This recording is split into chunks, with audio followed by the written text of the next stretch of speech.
मुसलमान सूअर का मांस क्यों नहीं खाते? क्यों मुसलमान सूअर का मांस खाना हराम समझते हैं?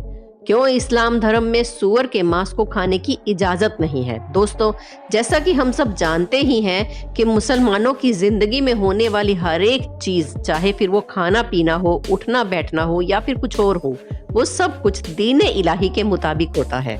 अधिकतर मुसलमान इस्लाम धर्म के नियम कानूनों के साथ ही चलना पसंद करते हैं और इन्हीं नियमों में से एक सबसे बड़ा नियम है कि सूअर के मांस को ना खाना।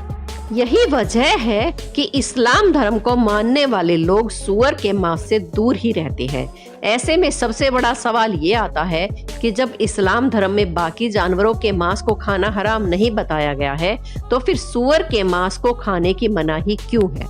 अगर आपको ये बात जाननी है तो वीडियो के अंत तक हमारे साथ बने रहिएगा, क्योंकि आज हम आपको इस्लाम धर्म से जुड़ी कुछ ऐसी बातें बताने वाले हैं जिन्हें सुनने के बाद आपके होश उड़ जाएंगे। अगर हमारे चैनल अनोखी दुनिया को अभी तक सब्सक्राइब नहीं किया है तो जरूर कर लें और बेल आइकन को दबाना ना भूलें। जैसा कि हम सबको मालूम ही है कि इस्लाम धर्म में मांस को खाना जायज बताया गया है, लेकिन यहाँ भी कुछ शर्तें हैं। क्या चीज खाई जा सकती है और क्या नहीं खाई जा सकती। ठीक उसी तरह इस्लाम धर्म में जैसे कि शराब पीना सही नहीं माना जाता है, वैसे ही इस्लाम धर्म में सूअर के मांस को खाना भी मना है। अगर हम मुसलमानों की सबसे पवित्र किताब कुरान शरीफ की बात करें तो सूरा 2 आयत 173, सूरा 5 आयत 3 के साथ साथ और भी कई आयतों के जरिए ये आदेश दिए गए हैं कि मुसलमानों को ऐसे किसी भी जानवर का मांस खाना नहीं चाहिए जो हलाल ना हो। ऐसे में अब कौन सा जानवर है जो इस्लाम में हराम बताया गया है? कुरान शरीफ में इस बात का जिक्र करते हुए कहा गया है कि मरे हुए जानवर का मांस खाना हराम है। यहाँ पर मरे हुए जानवर का मतलब है ऐसा जानवर जो किसी वजह से मर गया हो, जैसे कि एक्सीडेंट या फिर बीमारी की वजह से मरने वाले जानवरों का मांस खाना इस्लाम धर्म में हराम बताया गया है। हाँ, अगर किसी जानवर को अल्लाह के नाम पर मारा गया है, यानी कि उसकी कुर्बानी दी गई है, तो उसका मांस खाया जा सकता है। दोस्तों, सूरा 5 आयत 3 में लिखा हुआ है कि तुम्हें मना किया गया है कि मृत पशु, खून, सूअर का मांस या फिर जिसमें अल्लाह के नाम के अलावा किसी और का नाम हो, उसे खाना जायज नहीं है। हालांकि अगर किसी की मजबूरी है तो वो खा सकता है, क्योंकि अल्लाह वाकई में रहमत करने वाला है, वो सबको माफ कर देता है। जैसा कि आप देख सकते हैं कि यहाँ पर खास तौर पर सूअर के मांस को ना खाने की हिदायत दी गई है। खैर, ये तो हुई कुरान की बात, पर क्या आप जानते हैं कि ईसाई धर्म को मानने वाले लोगों की सबसे पवित्र किताब बाइबल में भी सूअर के मांस को खाने की मनाही है और बुक ऑफ लेविटिकस के चैप्टर नंबर 11 और वर्स नंबर 7 में सूअर को ना खाने का उल्लेख है। अब इतनी सारी धार्मिक किताबें अगर सूअर का मांस खाने को मना कर रही हैं, तो आखिर इसके पीछे की सबसे बड़ी वजह क्या है? क्यों सूअर के मांस को खाना हराम समझा जाता है? हम आपको इसके पीछे का कारण बताएं, उससे पहले हम आपसे ये जानना चाहते हैं कि आपके दिमाग में सूअर शब्द सुनते ही सबसे पहले क्या चीज आती है? हमें पूरा यकीन है कि आप में से ज्यादातर लोग इसे गंदा बदबूदार जानवर समझते होंगे, क्योंकि इससे ज्यादा इसकी कोई वैल्यू नहीं है। ऊपर से सूअर का कैरेक्टर बहुत ही ज्यादा अलग होता है। ये एक मौका परस्त जानवर होता है जिसका सबसे पहला मकसद सिर्फ अपना पेट भरना होता है और इसके अलावा ये कुछ भी मिलने पर उसको खा लेता है। फिर चाहे वो कोई पेड़ पौधा हो या फिर किसी मरे हुए जानवर का सड़ता हुआ मांस या फिर जानवरों का मलमूत्र ही क्यों ना हो, सूअर को इस बात से रत्ती भर भी फर्क नहीं पड़ता कि वो क्या खा रहा है। उसे सिर्फ अपना पेट भरने से मतलब होता है, इसलिए सूअर को गंदे जानवर की श्रेणी में रखा गया है।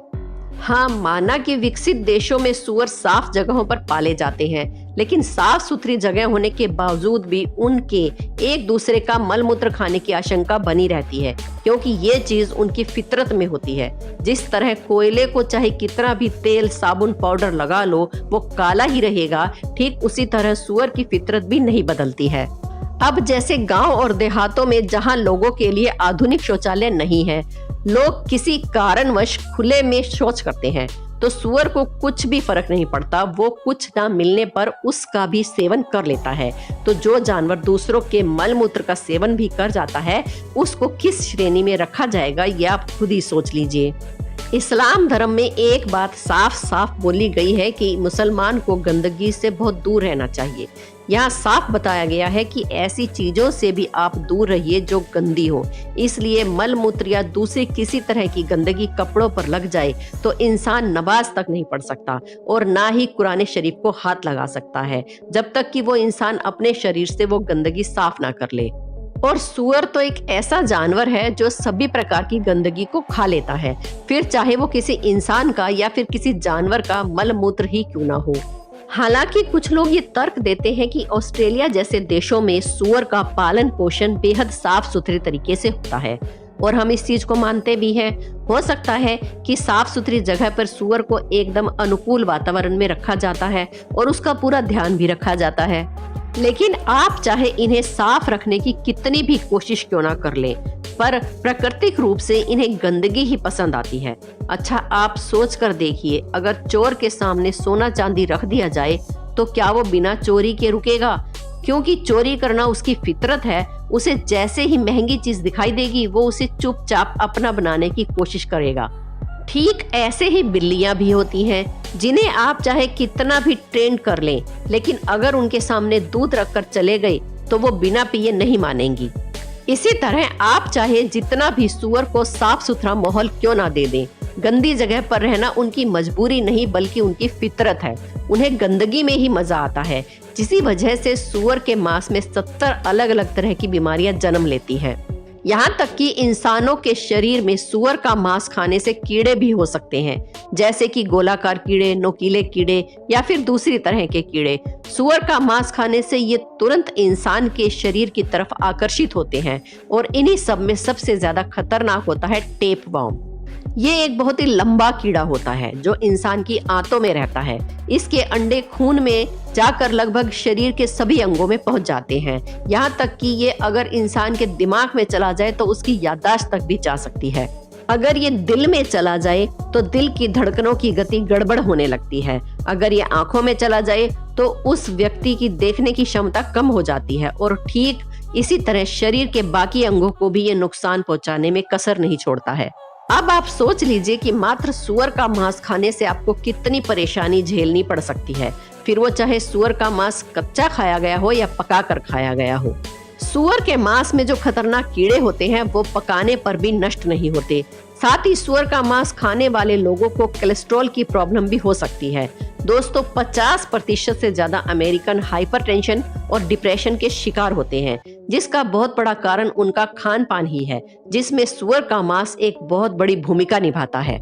इन्हीं सब वजहों से कुरान पाक में सूअर के मांस को खाना गलत बताया गया है।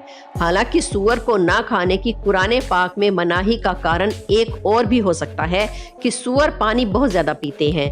जहां नन्हे बच्चे को दूध पिलाने वाली मादा सूअर दिन में 30 लीटर पानी पी जाती है, तो वहीं नर सूअर कम से कम 18 लीटर पानी पीते हैं। ऐसे में जब इस्लाम धर्म की शुरुआत हुई तो वहां पर पानी की बहुत किल्लत थी, इसलिए भी सूअर को ना पालने की हिदायत दी गई ताकि पानी की बचत की जा सके। दोस्तों, हमें पूरी उम्मीद है कि इस वीडियो में आपको अपने सारे सवालों का जवाब मिल गया होगा। बाकी आपका इस विषय में क्या कहना है हमें कमेंट सेक्शन में जरूर बताएं। ऐसी ही इंटरेस्टिंग वीडियोस को लगातार देखते रहने के लिए हमारे चैनल अनोखी दुनिया को सब्सक्राइब करना ना भूलें। देखने के लिए शुक्रिया। मिलते हैं अगली वीडियो में।